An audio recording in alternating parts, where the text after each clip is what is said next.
Excellent.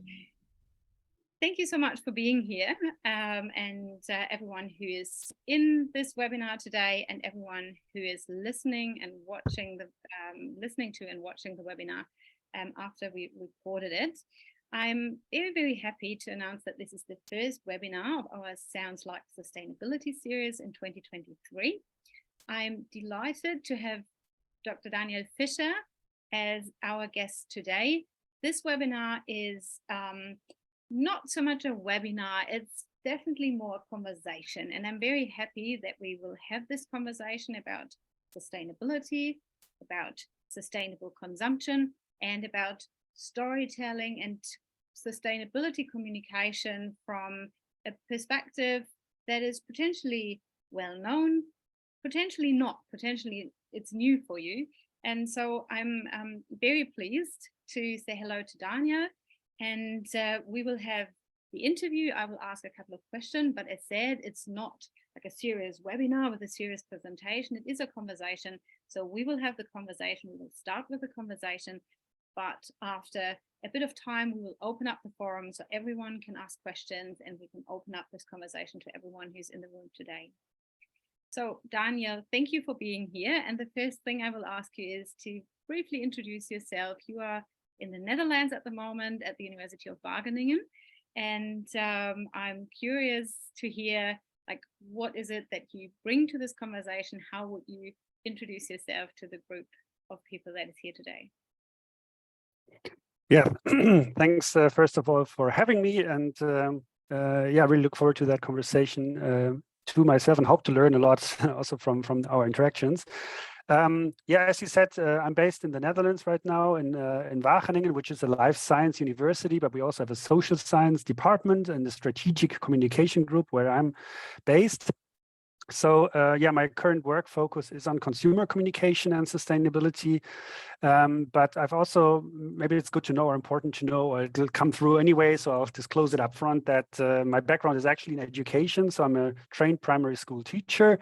And my interest really broadened from studying as a primary education, getting to know or having been exposed to sustainability education. My interest really broadened into what can you do also outside the classroom within an organizational context. So I studied a master's degree in school development, but it broadened even further. So during my PhD, I also ran, for example, or established a program for journalists to engage with sustainability scientists in a mutual learning experience for 1 year in a certificate degree program.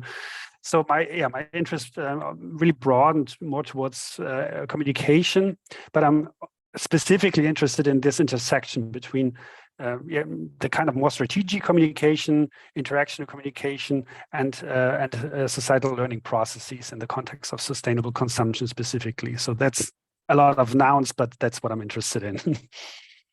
Now that's excellent. That's perfect. And we would definitely tap into those spaces of strategic communication or strategic sustainability communication with all its downfalls and all its limitations, and then kind of new potential that is definitely there, or at least a new the potential to look at sustainability communication from a different perspective, from a new perspective. So this webinar or format that we're in at the moment, that is entitled Sounds Like Sustainability. And I would ask you a very curious question of, like, where are you now? Is there any sound around you? If you look around, everyone can do that. Is there any sound that you would associate with sustainability, or probably unsustainability? If you look around in the room, if you kind of look at things around you, is there any sound that you can hear, anything that reminds you of sustainability? Yeah, that's a good question. So maybe 2 or 3 quick impressions from my surrounding here. So first of all, I would say I'm based in the Netherlands. It's a really cold and windy day. I'm in the top basement, so I have a heater in the background that I hear, which is probably, I don't know, it's a good reflection how sustainable that is. But we also live on the outskirts of Wageningen, so we also have a lot of exposure to nature. So it's just a walk out into the fields here, and we have lots of, it's a birding area actually, so many birds that stop here for a couple of days to recharge and continue the flight down south. So that is, I think, a nice immediate kind of exposure to that is relevant for sustainability. And the last thing, last sound is, yeah, your voice and being able to connect over the globe. I think this global dimension of sharing experiences from different perspectives is a crucial part in defining or deliberating, negotiating, pinpointing sustainability. So these three kind of random sounds I would mention. Yeah. Yeah, that's great, because I always look around in these settings and think about it myself, and here the air conditioner is actually running, which I'm like super not proud of, but it's the same scenario. It's super hot here, and at least in 1 or 2 rooms, at least for 1 or 2 weeks a year, I can't get around it.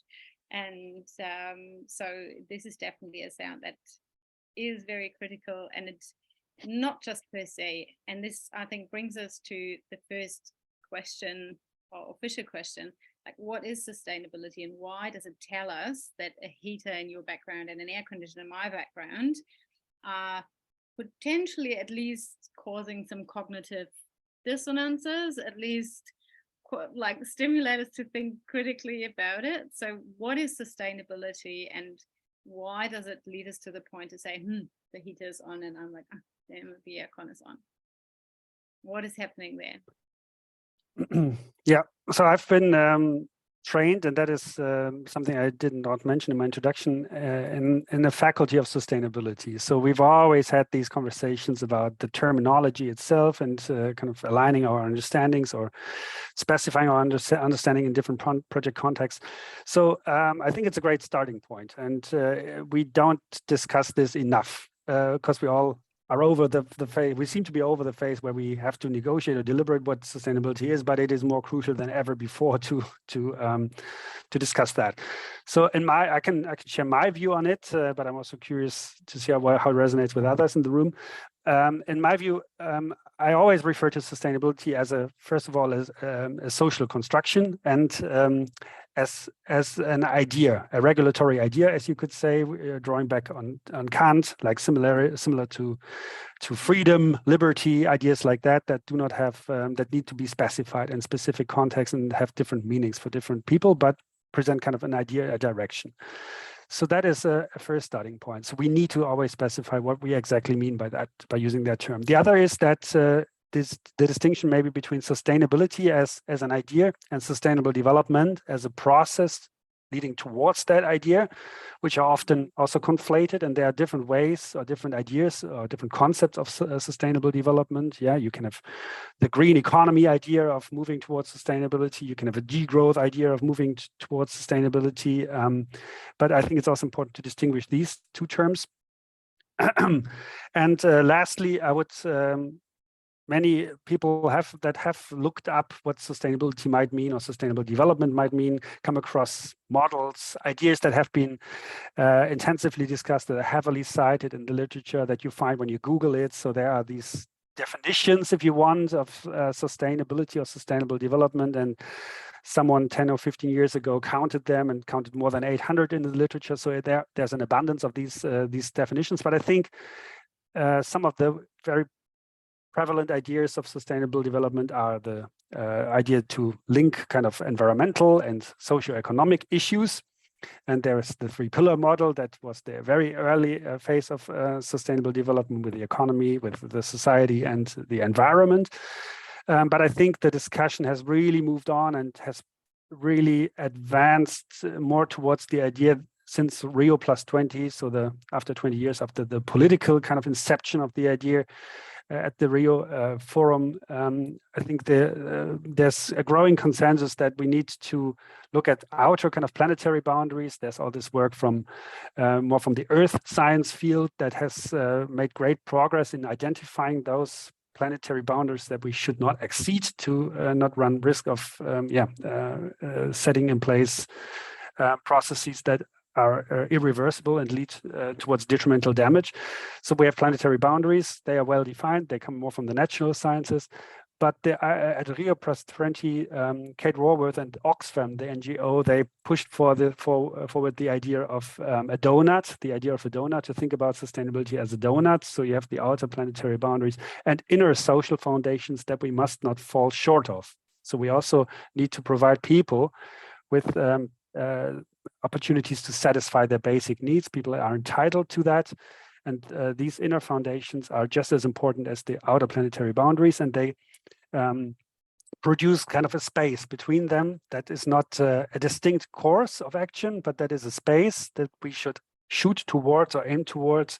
And they defined it as a safe, because it doesn't exceed planetary boundaries, and a just, because no one falls short of certain human need satisfaction, space for human development. And that idea very much resonates with my understanding of sustainability as a space that is somewhat defined, but we also need to define those and negotiate those borders and barriers, and there are trade-offs. You know, if we shoot over one planetary boundary, can we can we compensate in some ways, for example? But it is a negotiation space, but it is somewhat defined. It's not an elusive, completely vague idea, and that is, I think, a good starting point for any conversation to clarify our mutual understandings of this idea. Mm-hmm. Thanks so much. That was like a beautiful, very deep,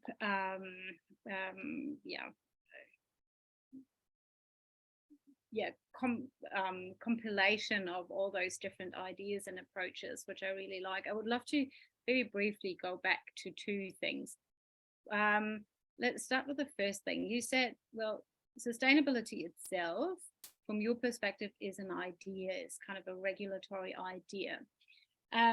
When I think about it, I would probably go a bit further, and usually I treat it as a principle, or a principle of action, a principle that guides action, not necessarily just on an individual level, telling us, oh, the air conditioning uses too much energy and these times that's bad, but also on an organizational and even on a societal level. So it is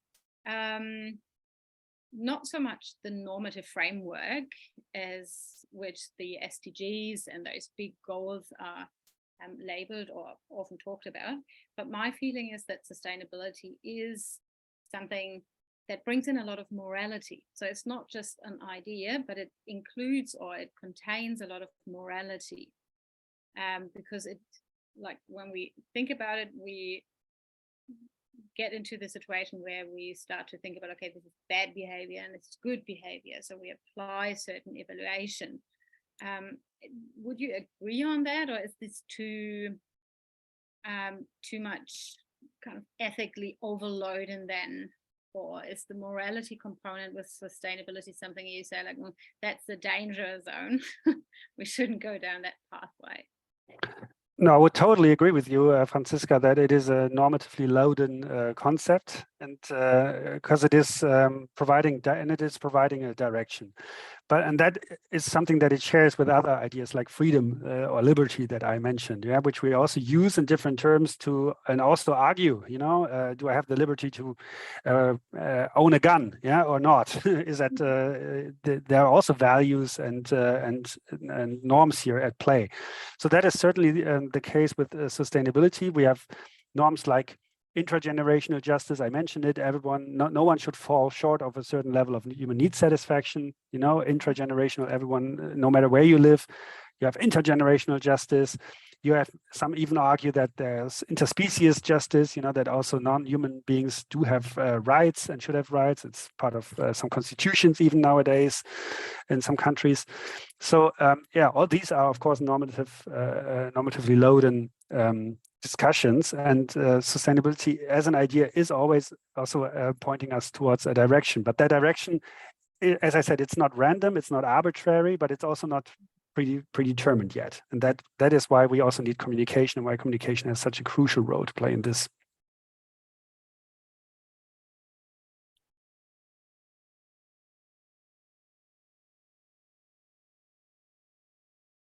I see, and you're moving, but not Franziska. I know you're back. Okay.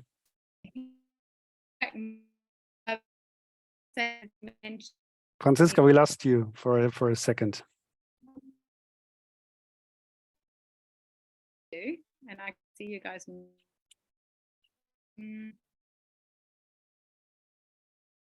It's a bit not quite stable, so hopefully it's better. Is it better?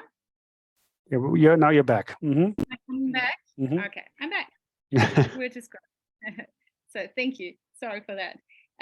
So what I was saying is that you mentioned deliberation, you mentioned negotiation processes and communication, like from a broader perspective, that this is crucial when we talk about sustainability as an idea, to actually bring it down, to deconstruct it, to decode it, or to then even apply it and make it operationable, or I don't know, something that we can actually work with and get a better understanding of. So maybe we start with your understanding of communication, because I know there are heaps of understandings out there and definitely heaps of paradigms in our heads, from very functional, instrumental understandings of communication, mostly used in marketing and PR and strategic communication. But then, of course, there are other understandings of communication that go further into the space of negotiation, deliberation, participation, engagement. So I would love to kind of briefly ask you to kind of share your understanding of communication and how you approach communication in the sustainability context. Yeah, that's also a really good and important question. And I'm trying to think about a way to answer that question without kind of going into communication 101. But yeah, I totally agree. But maybe that's a good distinction that you kind of proposed here in your question, or suggested in your question, to distinguish kind of more instrumental approaches to communication or strategic communication, which are often also thought of as more transmissive, you could say. Yeah, you have a certain idea that you want, or a certain frame that you want people to adopt, basically, in their way of thinking, a view of the world. But it can also be something very simple, that they consider this product to be more sustainable or carbon neutral than the other, for example. It can be something very specific, but you have a certain predetermined idea of what you want to change within a person. And you could also call that, that's often also persuasive communication that I'm, for example, teaching also here in Wageningen. And that really is different to the other idea that you have sketched, which is more about, also I would call it meaning making almost, that you have a type of communication where people involved in these communication processes actually in the first place try to understand and grasp kind of what it is that they are talking about, the phenomenon that they're talking about. It can also be critical approaches to deconstruct ways that we use the term and to problematize that. So I think these are very different types of communication. And I would say that in my work, I wouldn't consider myself as a proponent of just one camp. I think we need different types of communication for different purposes. And maybe I can elaborate a bit on that, if I may. So I think we're in the sustainability space. We do have issues where we have quite strong societal consensus around. So, for example, that we have the 1.5 degree goal. Yeah, that is also put into legislation, and where we have consensus that we need to increase our efforts as a society to move into that direction, even though we already know that it's going to be challenging to meet that goal. But if it's about reducing carbon emissions, and you have certain for example, with heating, that was something, or cooling, the air conditioning, and you have certain ideas where you know that, I don't know, using the machines differently will save us that and that, or not eating meat once a week will help us save this amount of carbon emissions. And this is something that we as a society have agreed on. I think it is perfectly fine and fair and ethically permissible to also use more strategic forms of communication.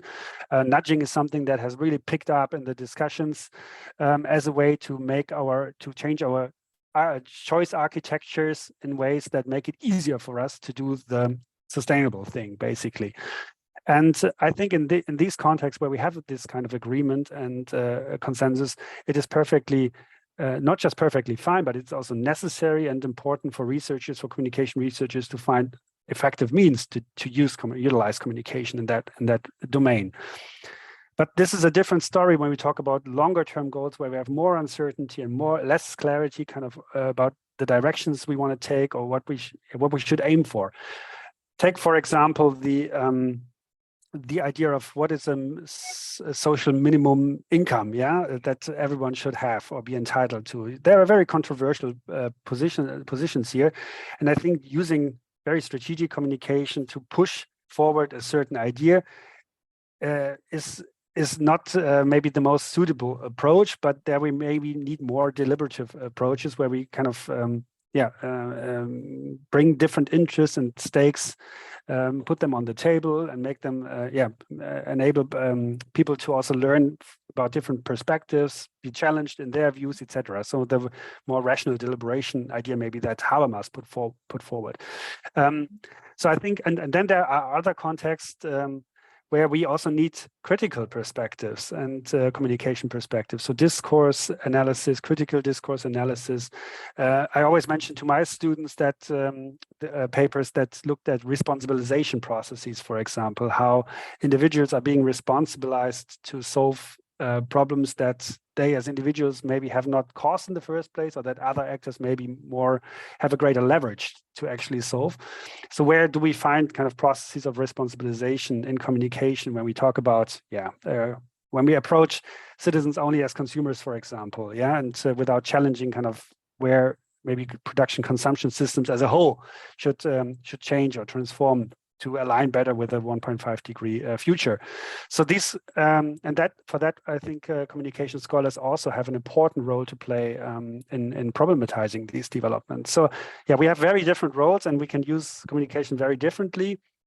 But we also did a review on, because we were interested in that ourselves. So how is communication used when it comes to sustainable consumption, for example, as an idea, which is also an idea. We continue to consume, but just in a more sustainable way.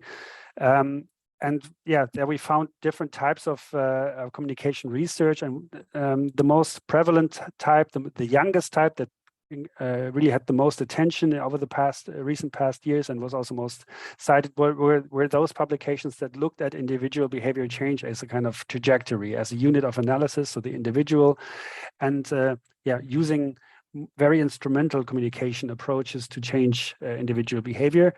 And we saw that the types of literature that looked more critically at consumption discourses from a communication perspective, those were typically older, and there were a lot fewer in this domain. So it's also good to see how where this landscape is moving, and that also tells us something about the times we live in and our zeitgeist, I would say. That's amazing, and I really I completely agree with those different understandings, and I think it's a very important one, again, to not exclude one perspective and say this is the right way to change the world, or to kind of we need to send more messages and we really need to instrumentalize whatever kind of channel we have to get those messages across and to change behavior. But by the same time, it is much more complementary, because it will also have its place and its legitimization. But by the same time, all those negotiation processes, as you mentioned it before, those more deliberative approaches of listening, of scenario thinking, of telling the story of the future, kind of there's a lot of potential to that, to actually make people capable in thinking beyond this one solution that is communicated to them by a certain corporation or a certain organization. Before we talk a bit about what this deliberation or these negotiation processes could look like, I just want to mention one thing, or just hop on one aspect that you mentioned before, because you said problematization is really important. And you probably know I think a lot about problematization, because I think this is one of those processes that is sometimes forgotten, especially in the strategic communication world, because we want to change and everything is very positive, and it's not about criticizing, it's about encouraging and engaging and getting people on board.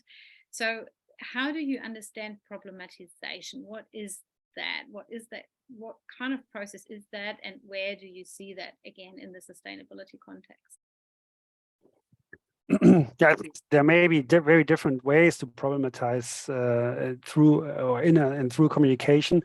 I guess my understanding, or what I was referring to, was mainly drawing on the kind of critical theory perspective. So, who is using this term with what interest? Which voices are acknowledged? Which ones are silenced? So these kind of perspectives, I think, that provides an interesting lens, and that also then allows us to see that most of the communication, for example, in government campaigns, addresses the individual and doesn't try to mobilize kind of collective action, for example. And that's something that you can only see when you take the step back and use these analytical tools that we have developed and that we have in our toolbox as communication scholars. To bring that to our conscious attention. That I think is a task that comes with problematization.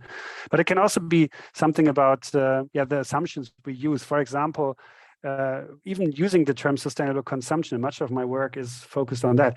That kind of speaks to the fish in the pond, doesn't it? I mean, we are always addressing the consumer, but there may be ways, as I said before, everyone is entitled to have their needs met. But we could also approach people or encourage people to think about ways to satisfy their needs beyond consumption. And that is typically then not part of the discussion when we look at sustainable consumption communication. So also challenging the assumptions and the terminology we use and what that includes and what that excludes, how it draws boundaries. I think these kind of reflective level is what I mean by problematizing. Yeah, that's great. You already mentioned kind of that's not what we have in our toolbox. There's much more to it. Let's talk a bit about this deliberation or negotiation processes. What is that and how can we do it? So I think so far we agree on the big challenge that, like with the more instrumental approaches or the more functionalist of understanding of communication, most of the time individuals are in the focus. Individuals need to change. So what is now the potential of deliberation processes, of negotiation processes going beyond this fulfillment of those immediate needs? What is that, and how can this be done? Like, what do we talk about here? Like, maybe you have an example. Yeah, of course, that is a huge field, right? The public deliberation approaches.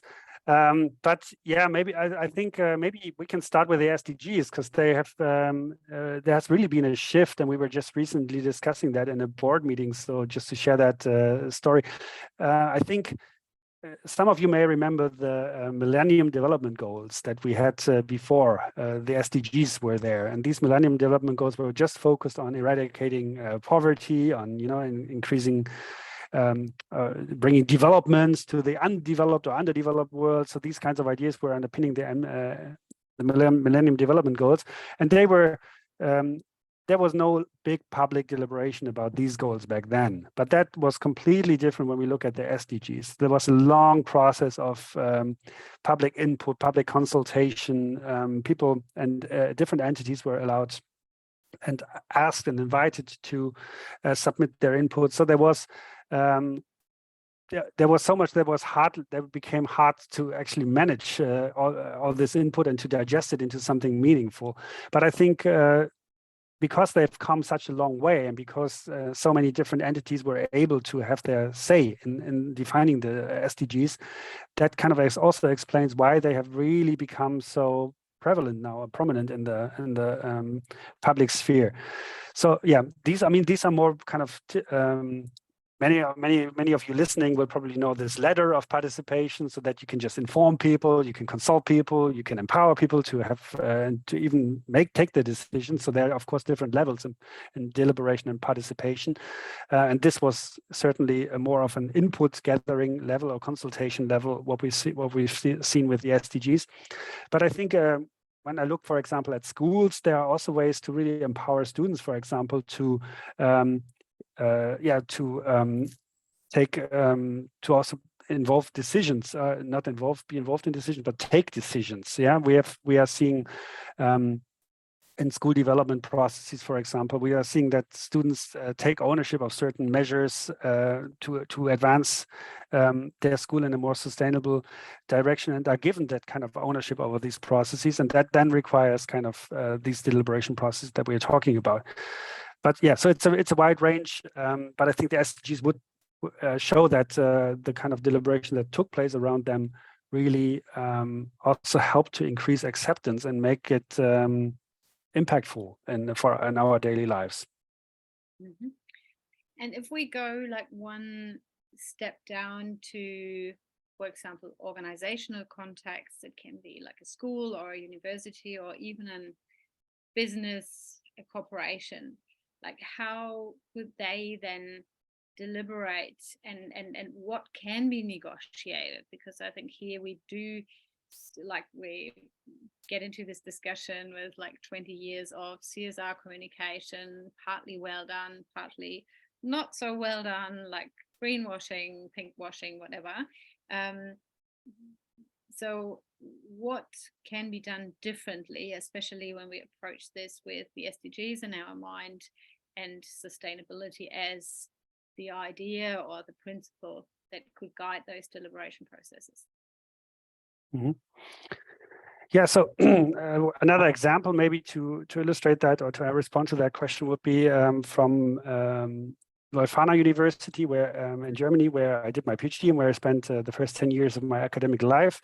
Leuphana is widely acknowledged and praised for its efforts to become a really sustainable university in many regards, and they were one of the front runners in that regard. So what they did when it comes to deliberation was that they initiated at the very early phase when Agenda 21 was a few years old, so in the 90s, end of the 90s, to deliberate the question, what's the role of universities in this broader effort to advance towards sustainable development? So what is their role and how could they contribute to that?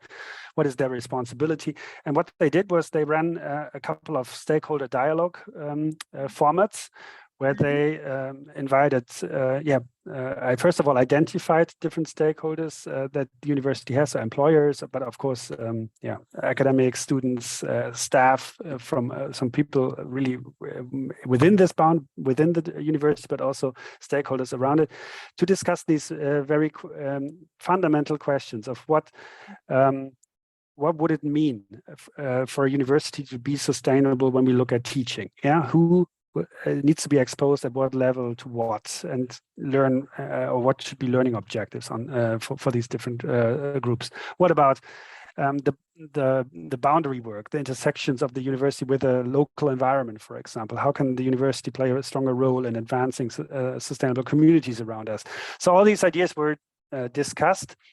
But yeah, and as I said before, it's always then good to also look with the critical question, like of what is being done with this input, with the things that are being discussed in these fora, and you can see very different approaches there. I think what Leuphana always did well was that they, in their sustainability reporting, they had clear goals for the next reporting cycle, and they always came back to these goals: what worked well, what didn't work well, what have they learned. So and there are also ways for people still to provide input and suggest new goals, so that they are actively engaged in determining kind of the trajectory of the organization in a way that is as accountable and as transparent as it can be, and that differs. I'm totally aware that this is also an ideal, right? To have very broad and fundamental and deep participation.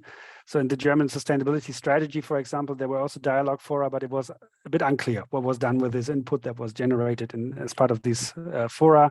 There were political backstage processes taking place, but in the case of Leuphana, I think it was fairly well managed and also led towards that self-identity of a sustainable university that the university community really buys into. Mm-hmm. I really like that you mentioned these recoupling processes, the loopy character that it needs to have, like the communication. If we think about deliberation and participation from a communication perspective, I think the term dialogue, I'm pretty critical. Like I'm not quite sure. I think it's just developed into a bit of a label. Like we listen to the stakeholders, we map their expectations, and we try to meet them. And then at some point in some kind of report, we mention that, of course, we meet those expectations. My feeling is that it's definitely important to problematize a couple of things that are not on the agenda, neither of the stakeholders nor of the organization itself. And by the same time, my feeling is that what you just said, like that it needs to be fed back, so that it needs to be kind of like looked at, like, okay, this is what we've done with that, and then keep the conversation going, have those meeting spots and go back to what has been discussed, and then we have deliberation. So I'm just trying to be a bit time conscious, and I really want to offer everyone in the call the chance to ask questions. There's one thing I really want to talk to you about, and this is storytelling. So I just kind of throw it on the table because I know you're an expert in this area, sustainability storytelling. I think storytelling is another term. Sometimes I think it's very similar to like dialogue and participation and engagement, or stakeholder engagement is something that everyone kind of has an idea of. It's well used in corporate communication and strategy development and tactics development. It's one of those terms where already there is some skepticism if it's already overused, abused in certain instances. But I know there is, like, especially still from this more critical perspective, this perspective on sustainability communication as something that creates new ideas of the future, that creates new scenarios, and that hopefully stimulates people to think beyond and think differently, that their storytelling has a certain legitimization. And this is where I would love to kind of hear your opinion on, and then everyone can ask questions, of course. Yeah, thanks, and also for elaborating kind of your perspective on it, because it resonates with me, and I think it's a buzzword, and it has been used a lot recently. It has picked up a lot of attention, so it's good to be critical of it, but also clarify some understanding. So in my view, and we have just written a book on narrating sustainability through storytelling, published with Routledge, where we have some fundamental background chapters where we also try to elaborate our understanding of sustainability storytelling. And for us, we always have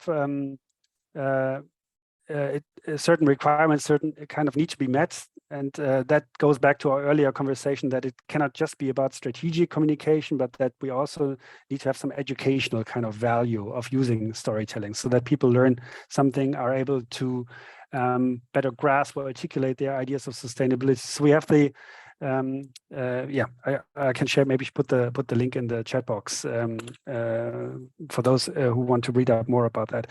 So I think storytelling has been used predominantly in a very strategic way, going back to our earlier conversation about instrumental communication. So it is often understood as a way to sell things to audiences to persuade audiences of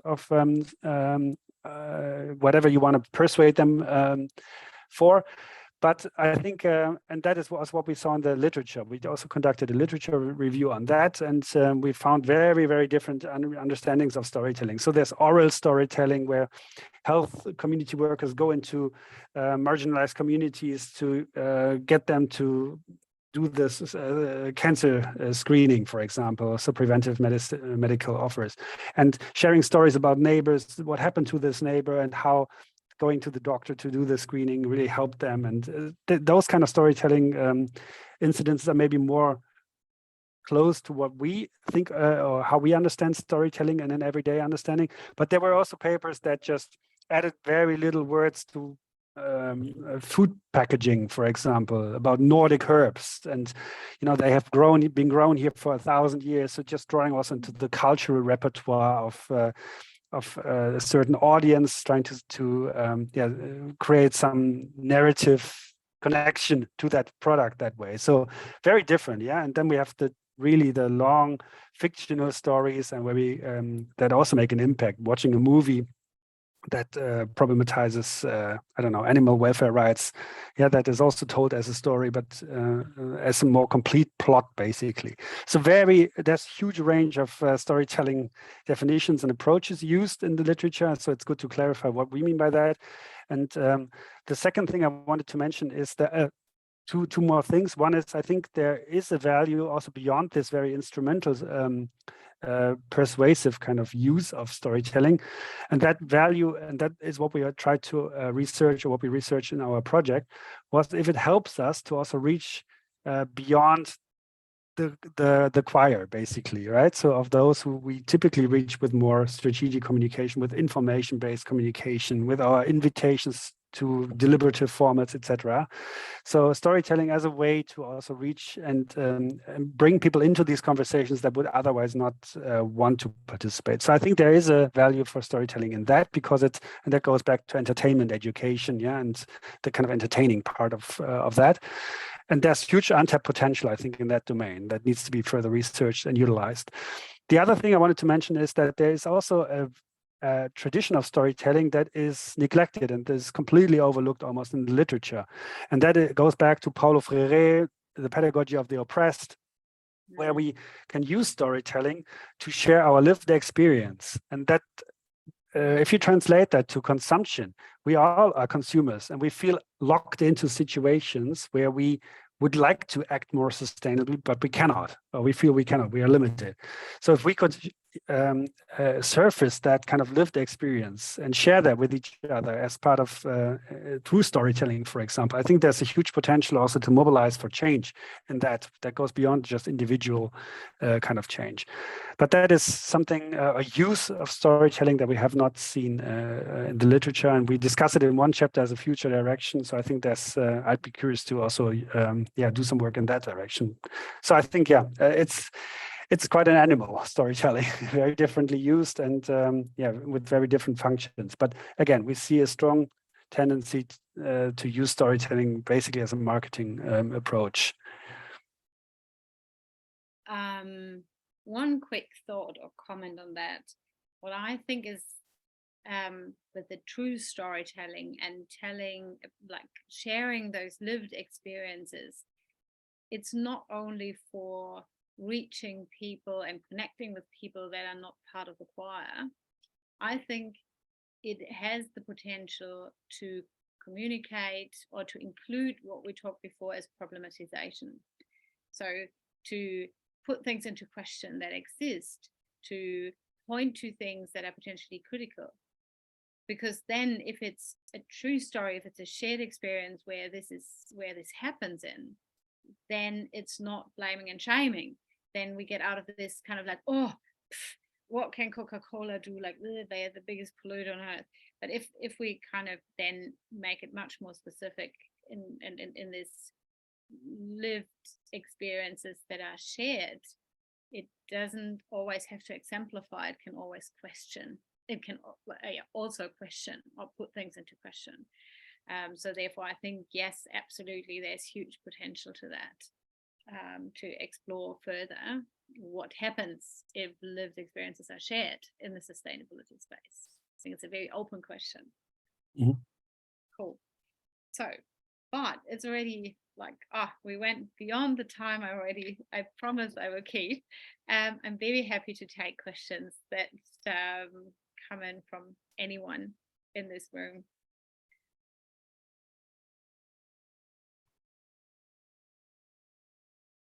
Anyone who would like to ask a question? Yeah. I don't have a specific question. I just want to say thank you. That was really interesting. I mean, particularly the sort of the conversation just now about about storytelling. We had a little bit of I've had a symposium just at the end of last year at the Society for Conservation Biology conference, we talked a lot about connection with nature, and there was one particular presentation there from someone in this symposium that we organized, which was about the use of storytelling, about how storytelling can really help people, especially younger people and kids, connect with nature. And that is potentially really powerful. And I'm just like really getting into this whole idea of, you know, what do we know about connection with nature, and how does it, and it can be formed through telling stories, not just, you don't always have to get out there. And I think in terms of living sustainably, feeling like strong emotional ties with, and feeling, you know, whether it's spiritual or emotionally connected with nature as part of us, as part of, you know, just this connectedness through storytelling. I mean, that's such a, I mean, this isn't a question, this is not going anywhere, but it's just like, I'm just generating all kinds of ideas in my head.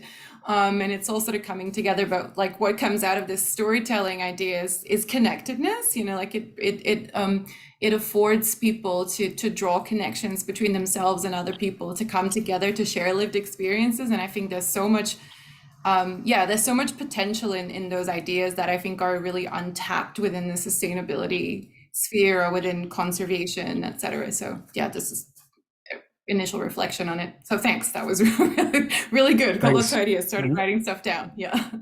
Thank you, Anne. Anyone else who's got a question or like a remark? Hello. Hello. I'm from Lithuania, from Lithuanian Consumers Alliance, and I'm so happy to be here because I realized that, oh my God, I need this conversation, and every topic you mentioned is so important for me, and I'm so interested in that. So I just want to, so thank you very much for this this event. I have a lot of questions, but I will start from the first one. Daniel, what do you think about new concept creation? You know, I have finished a course in the ECA by Mark Meissner, and I remember he encouraged us to create new concepts because, you know, for example, I just didn't decide it yet. Should I find some kind of new concept for consumption? Because, you know, consumption, that means that consumers should have a lot of possibilities to consume. Maybe some kind of okay, now we are producing consumer or some kind of like that, but still it's not like, you know, gardening or stewardship or some kind of new version of you know, consumerism. So very interesting would be your opinion. Thanks, Ruta. So yeah, that is a great point, because I think what you're speaking to is the potential of communication to change the way we view the world and be able to share that view. So by making those distinctions, for example, between instrumental and emancipatory communication, we're all of a sudden able to see and to express and to share different ways of using communication. And in the learning space, this has also been done in ESD education for sustainable development, where it has been very established that there's a ESD 1, which is very focused on behaviors, on attitudes, knowledges, and ESD 2, which is empowering students to think critically beyond what experts say, for example. So people use these terms and they understand each other when they use these terms.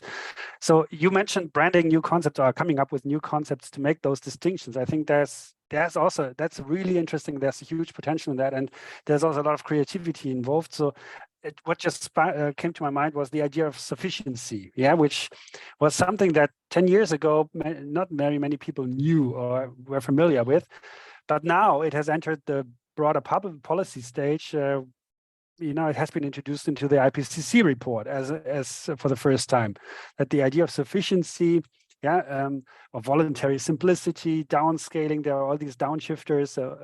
Marie Kondo came up with her idea of decluttering, etc. So I think, there's a lot of creativity going on with branding these different ideas, and I think there's a huge value in that also, to shift the conversation away from sustainability is taking us away our quality of life towards what can be gained through more sustainable forms of meeting your needs, maybe beyond consumption. So finding good terms, new ideas for that is really powerful.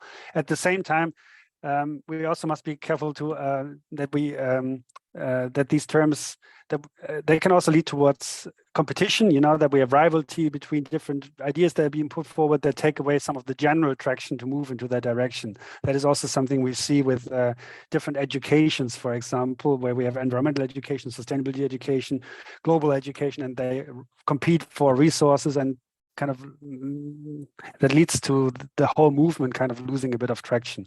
So that's the only concern that I would flag, but otherwise, yeah, it's a really interesting idea. I don't know, Franziska, and if you have other, Mohammed, if you have other thoughts about that.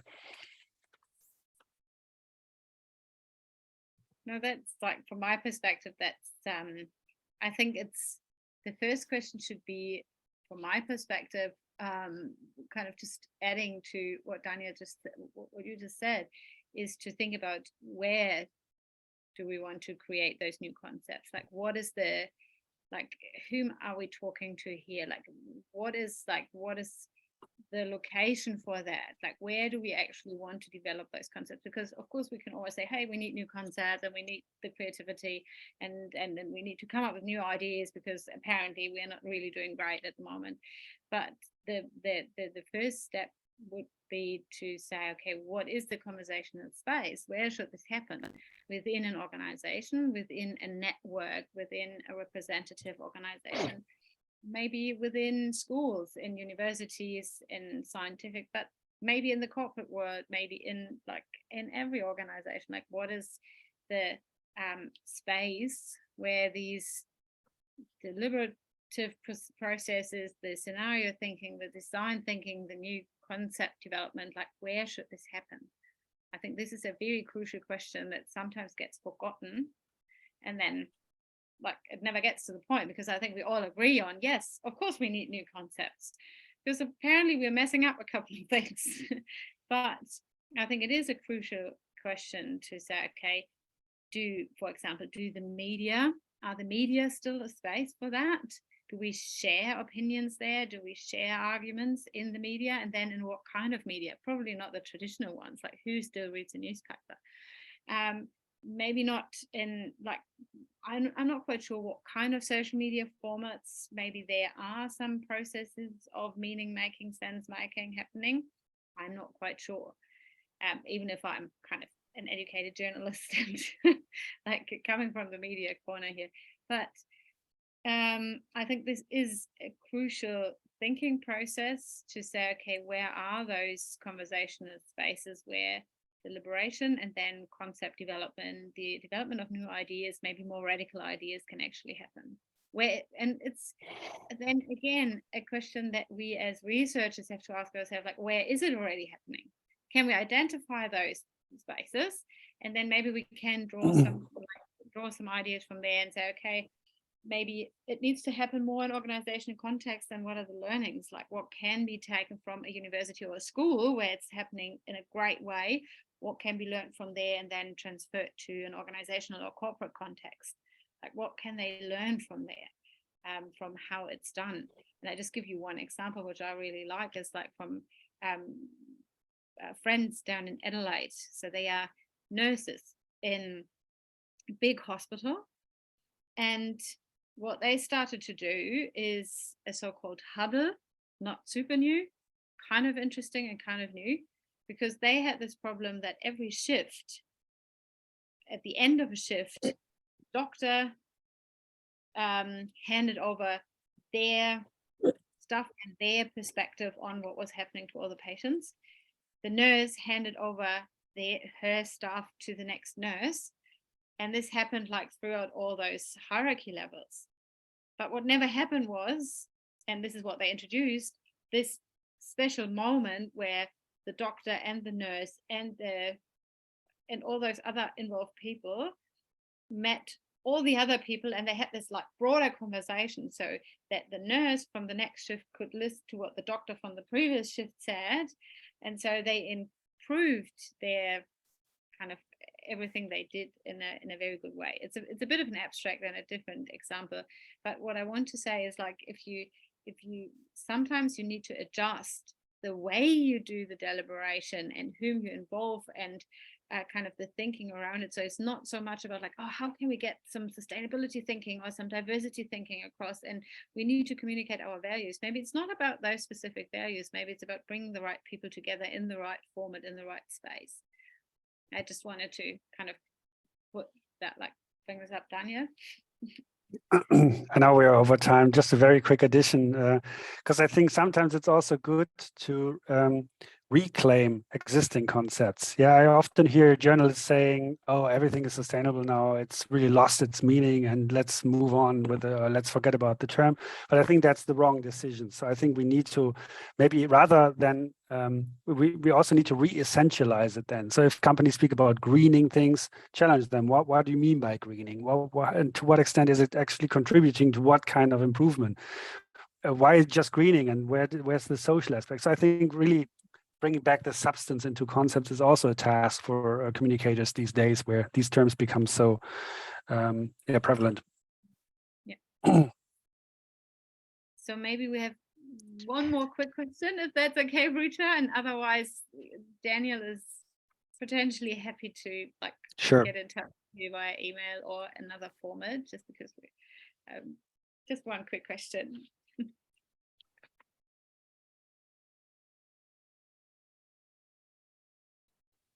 Ruta, do you want to ask another question? I see just Hector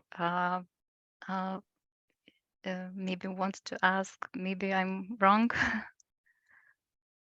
Any other quick question of someone else in the room? Otherwise, we give the last question. I have so I have a lot of questions, but okay, maybe a simple one.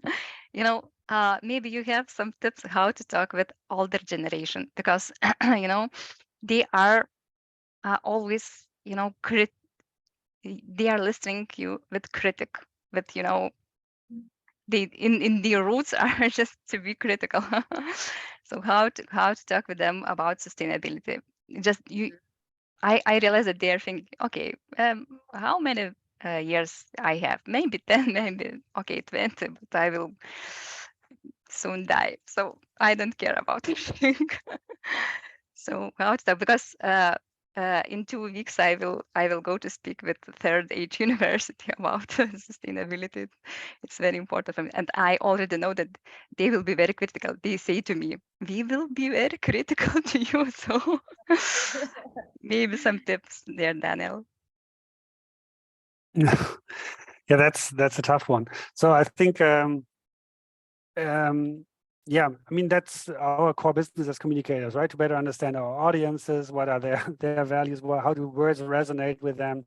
So maybe the language of sustainability is maybe a bit technical for them, or it's not the one to use. I know that in Germany they often use a word that would translate into like sustainable is a development that is suitable for your grandchildren. So because they may care about grandchildren. So find these connecting points, these motives that motivate them, right? And enter the conversations from there, rather than, oh, we have the SDGs and you messed up your generation and now it's time to change course and direction.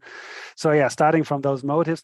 And I think also not putting them in a perspective, shaming and blaming, where they are the kind of part of the problem, but also point towards ways that you can perceive of them as a part of the solution. So I think their generation also has a lot to offer in terms of traditional knowledge, cultural knowledge of how we can meet our needs through community in other ways than consumption and resource use. So I think, tapping into that can also maybe make them part of the solution, rather than you standing there with a moralizing finger. Yeah, which brings us nicely back to the kind of sharing lived experiences, because they did not use plastic bags just once.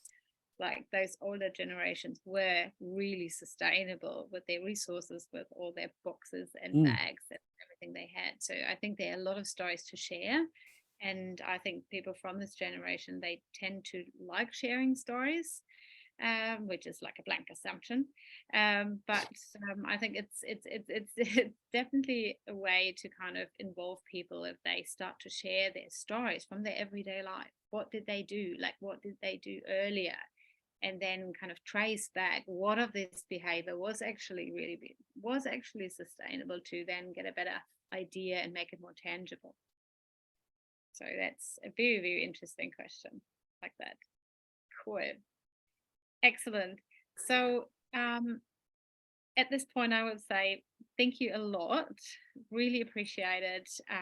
Really appreciated the question, and I'm very excited. Like, I think we talked about so many important points, and every point and every aspect could have lead to a further discussion. So hopefully it will do that. As said, I'm easy to find on social media. Daniel, if you're happy, if anyone wants to get in touch with you, then Sure. they will find you at the University of Wageningen and on social media as well. So thank you everyone for being here. Thanks, Daniel. And this was a great discussion. Thank you so much. Thanks.